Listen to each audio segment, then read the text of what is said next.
guys, Assalamualaikum warahmatullahi wabarakatuh. Kita akan mengupas tax mentor kali ini guys. Jadi ini merupakan feedback dari beberapa video yang sudah ditayangkan dan terdapat beberapa pertanyaan dari para subscriber guys ya.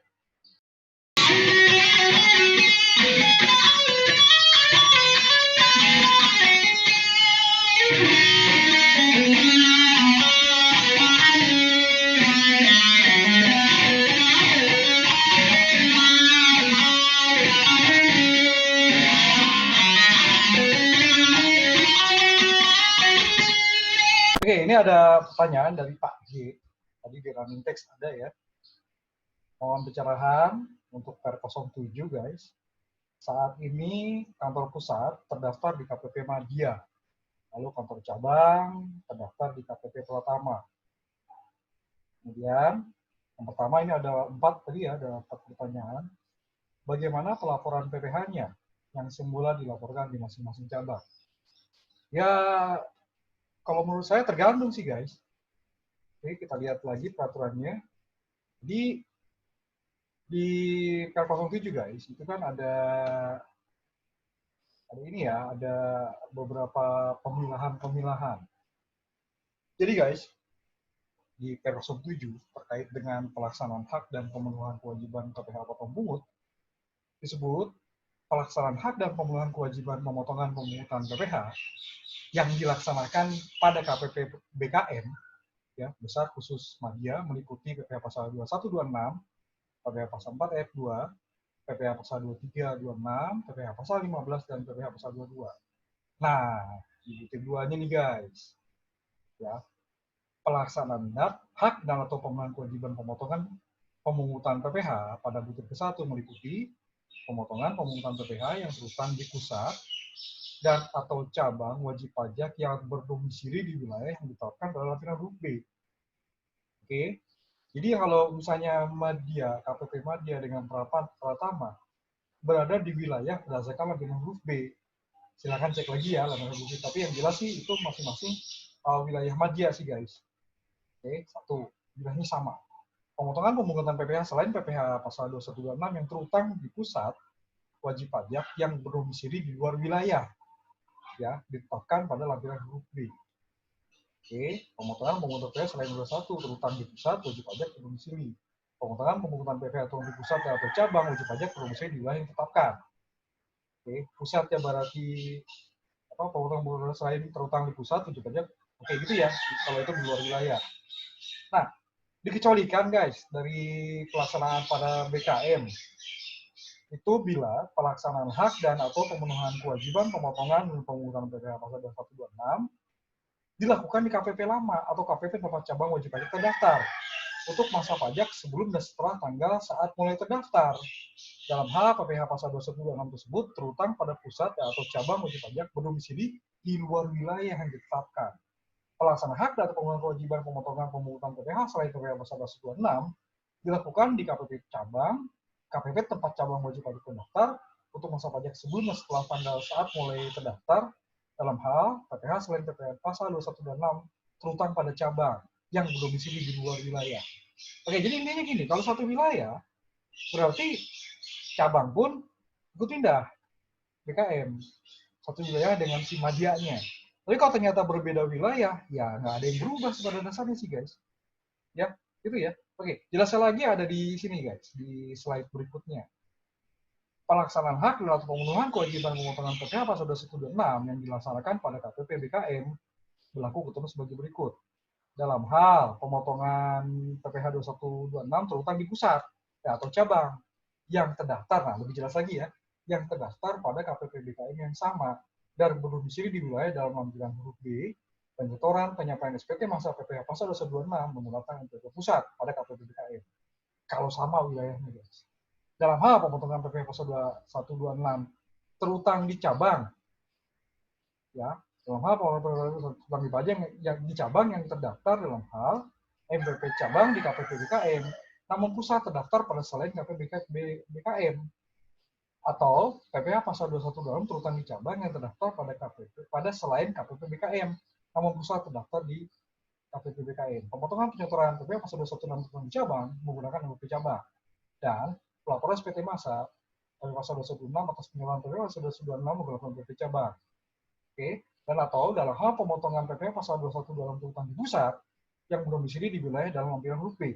Terhadap pusat dimaksud ditentukan PP cabang pada KPP lama yang bekerja merupakan peraturan pusat wajib pajak yang hanya digunakan untuk kepentingan pelaksanaan hak untuk pemenuhan kewajiban dari pasal 226. Penyetoran PP pasal 226 menggunakan PP cabang dan penyampaian SPT massa PP pasal 226 penyetoran PP pasal 226 berangkat 1 dilakukan menggunakan PP cabang. Jadi kita harus benar-benar cek wilayah sih guys. Kalau satu wilayah yang sama itu ya berarti ditarik nih yang mana nih yang terdaftar di Madya. Maka si yang di pertama ikut. Tapi kalau ternyata berada di wilayah yang berbeda, maka ya ini guys tadi guys. Ya. Dalam hal pemotongan tuntutan di cabang terdaftar dengan PP cabang di KPP BKM, mulai pusat terdaftar selain KPP BKM, atau terutang di cabang terdaftar pada selain KPP BKM, namun pusat terdaftar pada KPP. Itu contoh Pak G ini guys, yang ini nih. Ya. PPh pasal 21 terutang di cabang yang terdaftar pada selain KPP BKM, namun pusat ya terdaftar pada KPP BKM.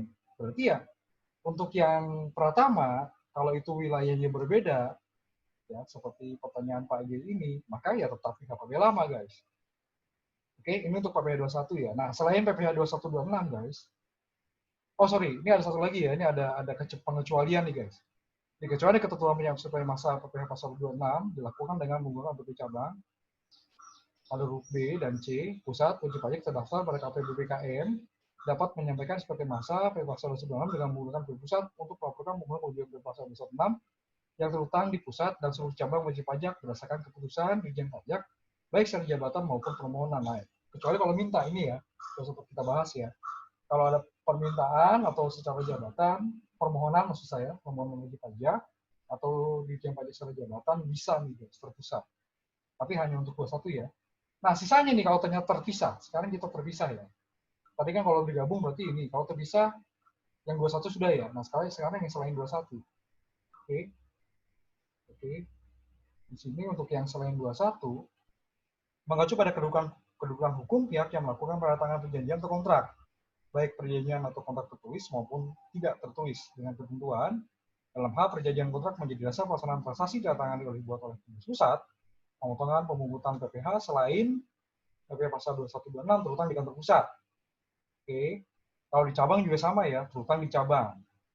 Oke, dalam hal pusat cabang terdaftar pada KPP BKM yang sama, nah sama ya. Berarti menggunakan NPWP pusat atau NPWP cabang di mana terdaftar. Jadi kalau kasus untuk selain PPh 2126 seperti yang Pak G tanya di Surabaya ini guys, berarti kalau satu wilayah ya pakai NPWP pusat, satu wilayahnya antara cabangnya yang di Pratama dengan si pusatnya, pusat terdaftar BKM maka bisa ditarik. Jadi kalau ternyata berbeda ya lihat tadi ya perjanjian kontrak yang tantangan siapa. Oke guys. Nah, ini bisa juga dilaporkan di pusat untuk selain PPh pasal 21. Oke, untuk PPh pasal 4 ayat 2 atas penghasilan berupa bunga dan dividen, untuk PPh pasal 2326 atas penghasilan berupa bunga, royalti dan dividen. Terutang di pusat dan mekanisme pemotongan, pemungutan, penyetoran dan penyampaian SPT menggunakan NPWP pusat. Nah, 2326 guys, selain bunga, royalti, dividen, berarti kembali lagi ke cabang. Oke, itu untuk pertanyaan yang pertama ya guys. Nah, jika dipindah di pusat dengan dengan catatan ya, jika dipindah di pusat dengan catatan di sini satu wilayah misalnya, si Madianya ke kantor pusat, Madya, kantor cabang Pratama berada di wilayah yang sama, ya, di mana kantor pusat KPP Madya terdaftar. Oke, jika di pusat bagaimana prosedurnya? Ya, setelah ditentukan ya, maka pemindahan ini harus menunggu yang kemarin surat pemberitahuan dulu. Pertama surat keputusan dulu dari Dirjen Pajak bahwa pusat yang terdaftar di KPP Madya sekarang terdaftar di BKM. Oke, setelah itu nanti kalau misalnya memang satu wilayah yang sama si Pratama ini dengan Madyanya, dengan kantor pusatnya guys yang terdaftar di KPP Madya, maka KPP lama yang KPP Pratama berarti akan memberikan surat pemberitahuan dipindah ke BKM. Nanti KPP BKM akan membuat surat juga bahwa si Pratama ini dipindahkan ke BKM karena tadi satu wilayah. Tapi kalau ternyata berbeda wilayah dengan kantor pusat yang terdaftar di KPP Madya ya berarti ya nggak ada gitu loh. jika dipindah. Jika di markas pusat, bagaimana ISPT-nya? Ya program ISPT-nya kan nggak berubah, paling cuma ganti ininya aja ya. Yang tadinya di Madia sekarang ke BKM gitu loh. Oke, kapan cut off peraturan ini? Sejak tanggal ketetapan atau sejak balik ke pelaporan? Cut off-nya ya SMT sih guys. Saat mulai terdaftar. Saat di situ terbit surat keputusan Dirjen Pajak bahwa kantor pusat yang terdaftar di KPP Madia itu dipindahkan ke BKM. Sejak itu dimulai argonya guys. Cut off-nya di situ. Nanti segala penyelesaian seperti kita sudah bahas ya di PR 07 ya, itu ada aturan peralihan. Nah, disitulah mulai itu kalau masih ada utang pajak selesaikan dulu gitu ya. Kalau pemeriksaan seperti apa. Oke guys, itu pertanyaan dari Pak G dari Surabaya. Oke guys, terima kasih sudah menyaksikan dan terima kasih juga sudah like dan share. Sekali lagi ya, subscribe jangan lupa guys. Oke, nantikan teks mentor berikutnya guys. Kita akan menjawab pertanyaan-pertanyaan dari beberapa kawan saya yang melayangkan pertanyaan gitu ya. Oke, wassalamualaikum warahmatullahi wabarakatuh.